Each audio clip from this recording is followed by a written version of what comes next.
In this episode, we are beginning a discussion on the incoherence of just war theory. Whereas the last season was a positive case for pacifism, building it up, this series is going to be a negative case against just war theory. Oftentimes, pacifism has the accusation of being idealistic levied against it. In this series, I want to show how just war theory runs into the exact same sorts of problems.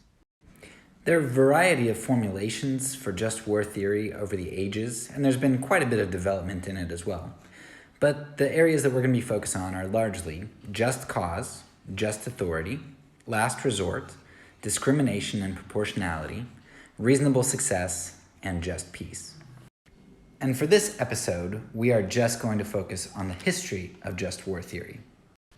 Now, 1700 years of history is quite a lot to go through, so I'm just going to focus on two of the major players in the development of just war theory among Christians.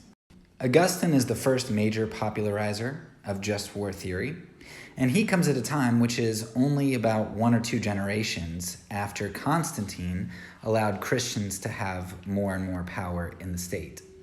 And so a lot of Christians are going to say that, hey, look, Augustine's theories are compromised because he's trying to figure out, how do I justify the state? Because only 50 to 100 years before, the Christians, the early church, the ante-Nicene church, was largely against violence. Now, you can go back to some of our earlier episodes talking about the early church, but essentially, they were against all violence, capital punishment included. The only exception that you might be able to see is in regard to the allowance of soldiers in the army. But even then, we have a lot of creeds which said that soldiers weren't to kill and they were to get out of the army whenever they could. However, even though Augustine approved of and advocated just war, he was very much against self-defense because he couldn't foresee how anybody could kill somebody in the heat of the moment out of love.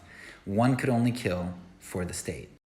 That is a far cry from modern Christianity with its preemptive strikes and its pro-Second Amendment self-defense.